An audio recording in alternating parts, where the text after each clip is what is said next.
Hello everyone, welcome back with another video. आज की जो हमारी वीडियो है वो बहुत ही ज़्यादा इंपॉर्टेंट वीडियो है। आज की इस वीडियो में मैं आपके साथ CSS PMS या फिर UPSC का जो है टाइम टेबल वो शेयर करूंगी कि आप किस तरह से एक एग्ज़ाम की कम वक्त में अच्छी तैयारी कर सकते हैं। ये जो है हमारा 6 to 8 आवर्स का टाइम टेबल है जिसको आपने खुद मैनेज करना है। वो मैनेज किस तरह से करना है, किस तरह से सारी चीज़ों को लेकर चलना है, वो मैं आपके साथ शेयर करूँगी। सबसे पहले यार में आपने देखना है, न्यूज़ देखनी है, BBC न्यूज़ देख सकते हैं, अल जज़ीरा देख सकते हैं, एक्सप्रेस देख सकते हैं, आप न्यूज़पेपर पढ़ सकते हैं, आर्टिकल्स पढ़ सकते हैं। ये सब चीज़ें देखने और पढ़ने का फ़ायदा ये होगा कि आप उसमें से सोशल, पॉलिटिकल, इकोनॉमिक जो है प्रॉब्लम्स हैं उनको जो है वो पॉइंट आउट कर सकते हैं। उसमें से आप नोट्स बना सकते हैं। जो नोट्स हैं वो आपने देखना है किस न्यूज़पेपर में इन सब जो सब्जेक्ट्स हैं इनसे रिलेटेड कौन सा मटीरियल है। लाइक डेली कोई ना कोई ऐसा टॉपिक होता है जिस पर बात की जाती है, एक नहीं बहुत सारे टॉपिक्स होते हैं। आपने यहाँ से नोट्स बनाने हैं सबसे पहले यार में।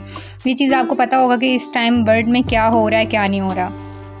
तो वीडियो शुरू करने से पहले अगर आप हमारे चैनल पर नए हैं तो चैनल को सब्सक्राइब करना ना भूलिएगा। तो चलिए शुरू करते हैं हमारी आज की इस इन्फॉर्मेटिव वीडियो को। उसके बाद हम इसके सेकंड आवर की बात करते हैं। अब चलते हैं जी अपने नेक्स्ट आवर की तरफ, जिसमें आपने जो है डेली ऐसे की प्रैक्टिस करनी है, क्योंकि ज़्यादातर जो CSS PMS में रेशो होती है जिसमें सबसे ज़्यादा स्टूडेंट्स फेल होते हैं वो होती है ऐसे की रेशो। ऐसे ही एमप्रेसी ऐसा सब्जेक्ट है जिसमें जो मोस्टली स्टूडेंट्स हैं वो फेल हो जाते हैं। अगर हम देखें तो 95% जो है वो बच्चे जो है वो ऐसे में फ़ेल हो जाते हैं। इसकी मेन वजह क्या है? क्योंकि वो ऐसे की प्रैक्टिस ही नहीं करते। वो इसका मटेरियल तो गैदर कर लेते हैं लेकिन उनको पता ही नहीं होता कि ऐसे का स्ट्रक्चर क्या है, इसको लिखना किस तरह से है। वो भी हम आपको नेक्स्ट वीडियो में दिखाएंगे। लेकिन अगर अभी बात करें ऐसे की हमें डेली प्रैक्टिस कैसे करनी है, तो ऐसे में आपने जो ये वाला आर होगा इसमें आपने डेली जो है वो जैसे आप न्यूज़पेपर पढ़ेंगे या फिर आप न्यूज़ देखेंगे या आप डिफरेंट आर्टिकल्स पढ़ेंगे तो आप वहाँ से मटेरियल निकालेंगे। ऐसे में आपने वो वाला डाटा ऐड करना है। आपको प्रॉपर पता होना चाहिए कि पेपर जो है एग्जामिनर जो है उसने आपसे पूछा क्या है, टू दी पॉइंट आपने उसमें जो है वो उसको एक्सप्लेन करना है। डेली आपने 1 or 2 जो है वो पैराग्राफ लिखना है डेली। इससे ये है कि आपकी जो है वो प्रैक्टिस अच्छी हो जाएगी। आपने जब न्यूज़पेपर पढ़ना है तो उसमें से आपने आइडिया जो है वो कॉपी करना है, उसका स्टाइल देखना है कि वो किस तरह से जो है उसको ऐसे को लिख रहा है। फिर आपने डेली न्यूज़पेपर से देखना है, उससे वोकैबलरी है उसको गैदर करना है। इससे ये होगा कि वोकैब से आपकी जो है ऐसे में भी हेल्पफुल रहेगी जो आपकी वोकैब है। उसके बाद ये जो है वो प्रेसी में भी आपके लिए ठीक रहेगी, क्योंकि प्रेसी में जो है वो 20 मार्क्स का जो है वो वोकैब आती है जिसमें सिनोनिम्स एंटोनिम्स होते हैं, जिसमें मोस्टली स्टूडेंट्स जो है ना वो मतलब पास नहीं हो पाते। तो ये मेन वजह है कि जब वो साथ साथ डेली की 10 वोकैब भी कर लेंगे, वो ग्री बुक से कर लें या कोई भी बुक आप ले सकते हैं उधर से कर लें, ये आपके लिए ईजी रहेगा। अब आगे चलते हैं जी आप अपने थर्ड आवर की तरफ। इसमें आपने क्या करना है, प्रेसी पे काम करना है। डेली जो है वो सेंटेंस जो है करेक्शन उस पे काम करना है। किसी दिन आपने प्रेसी राइटिंग पे कर लेना है, किसी दिन आपने ट्रांसलेशन। अब मेन चीज़ आती है कि आपने ये नहीं कि आपने 6 or 8 आवर्स का टाइम टेबल बना लिया है तो अब आप ये करेंगे उसी के दरमियान आप कभी उठ के कहीं चले जाएं, कभी कहीं चले जाएं। हाँ, आप ये कर सकते हैं 1 आवर के बाद जो है वो 10 to 20 मिनट्स की ब्रेक ले सकते हैं। और मैं आपको रिकमेंड करूँगी कि आप अपने पास एक स्टॉप वॉच रखें। जैसे मैं अगर आपको यहाँ से बताऊँ कि टाइम जैसे 10 बज चुके हैं तो इसका मतलब है कि 10 बजे से लेके 11 बजे तक 1 घंटा आपका कंप्लीट होगा। उसमें आपने कोशिश करनी है कि उठ के कहीं भी नहीं जाना। हाँ, अगर आप कहीं जाते हैं तो अपनी जो स्टॉप वॉच है उसको जो है वो बंद कर दें, दोबारा आके ऑन कर लें ताकि आपके जो 6 to 8 आवर्स है वो कंप्लीट हो सकें। उसके बाद जो प्रेसी है वो सिर्फ आपको जो प्रेसी वाला सब्जेक्ट है वो सिर्फ प्रेसी में ही हेल्पफुल नहीं होगा, बल्कि ये आपको जितने भी बाकी सब्जेक्ट्स हैं कंपलसरी या ऑप्शनल है ऐसे हैं, उसमें यह कि आपकी सेंटेंस करेक्शन अच्छी होगी, आपकी ट्रांसलेशन लाइक जैसे प्रेसी राइटिंग है। आपको दूसरा ये है कि उसमें वोकैब अच्छी यूज़ करेंगे, सेंटेंस स्ट्रक्चर आपको पता होगा, आपके जो ग्रामर यूजेज है वो आपकी अच्छी होगी, सेंटेंस जो है वो बिल्कुल ठीक होंगे, तो आप ऐसे भी पास कर सकते हैं। उसके साथ ये तो हो गया प्रेसी। अब हम चलते हैं जी अपने जो है फोर्थ आवर की तरफ।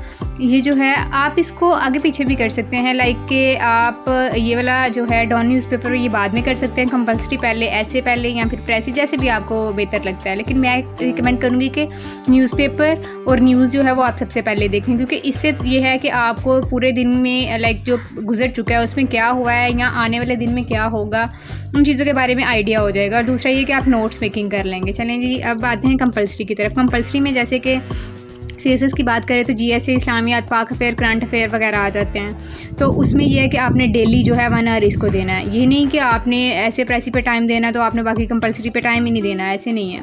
ऑप्शनल भी आपने साथ रखना है। आपने कंपलसरी की बात करी, आपने उसमें आपने ये जो कंपलसरी सब्जेक्ट है उसमें आपने जो है क्यूटेशंस वगैरह, मैप्स, ग्राफ्स वगैरह ऐड करने हैं, क्योंकि आप किसी भी जो है CSS PMS या फिर UPSC का एग्ज़ाम है वो अगर आप क्रैक करना चाहते हो तो उसमें आपको मैप्स, ग्राफ्स, चार्ट्स वगैरह ज़रूर बनाने पड़ेंगे ताकि जो एग्जामिनर है वो आपके पेपर से इम्प्रेस हो सके। उसके बाद अब चलते हैं जो ऑप्शनल सब्जेक्ट की तरफ। जैसे मेरे ऑप्शनल हैं political science, criminology, environmental science, Punjabi और GPP। अब देखें आपके अलग हो सकते हैं।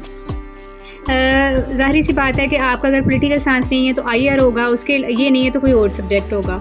इसको अब आपने क्या करना है, 1 आवर डेली देना है। अब आपने क्या करना है, कोई 15 दिन का या फिर आप 1 मंथ का इस तरह से प्लान कर लें कि आपने 1 मंथ में या 2 मंथ में, जिस तरह से भी आपको ईजी लगता है, आपने ये सब्जेक्ट कवर करना है। उसके बाद आपने ये करना है, ये इस तरह से लाइन वाइज आप लेके चलें, आप इजीली कवर कर लेंगे। इसमें भी आपने कोशिश करना है ग्राफ्स, मैप्स या फिर चार्ट्स या फ्लो चार्ट्स, जो भी चीज़ें ऐड हो सकती हैं वो आपने करनी है। जैसे पंजाबी की बात की जाए तो इसमें आपने पोइट्री अच्छी से अच्छी ऐड करनी है, जो भी जिस भी शायर के बारे में आपसे पूछा जाता है।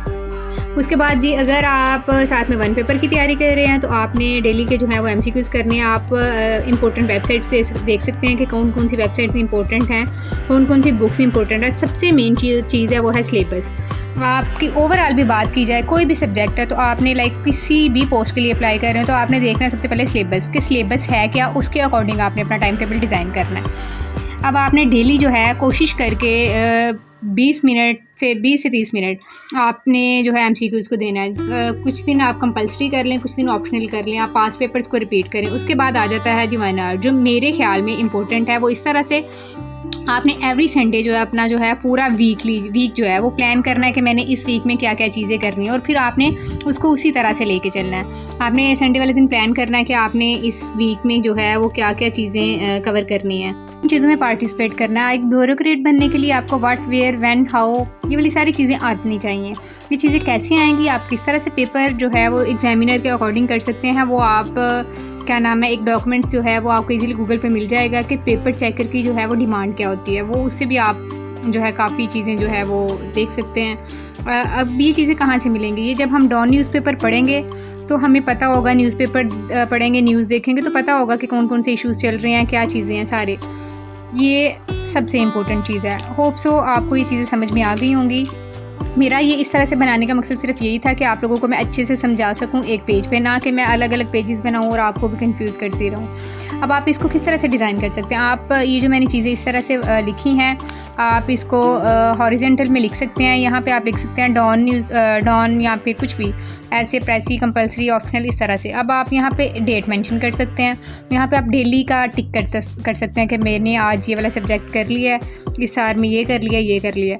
अब इन सब से हट के अब आपने जो है अपनी डेली एक्टिविटीज़ में डेली एक्सरसाइज ऐड करनी है कि डेली आपने एक्सरसाइज करनी ही करनी है, उसको आप स्किप नहीं करेंगे। जैसे आप खाना स्किप नहीं करते, आप एक्सरसाइज भी स्किप नहीं करेंगे। वो इसलिए क्योंकि इससे आप जो है आपका स्ट्रेस कम होता है, आप एक्टिव रहते हैं। और इसके बाद ये है कि आप जो आपके फ्री आवर्स होते हैं उसमें भी आप कुछ ना कुछ ऐसा देखें कि जो आपके नॉलेज में इजाफा करे, ना कि ये कि आप फालतू में टाइम वेस्ट करते रहें। तो यही तो थी हमारी आज की वीडियो। होप सो आपको ये वीडियो अच्छी लगी होगी। वीडियो अच्छी लगी है तो लाइक और कमेंट करके ज़रूर बताइएगा, और दूसरा हमारे चैनल को सब्सक्राइब करना ना भूलिएगा ताकि मैं आपके लिए और इस तरह की इन्फॉर्मेटिव वीडियो लेकर आती रहूँ।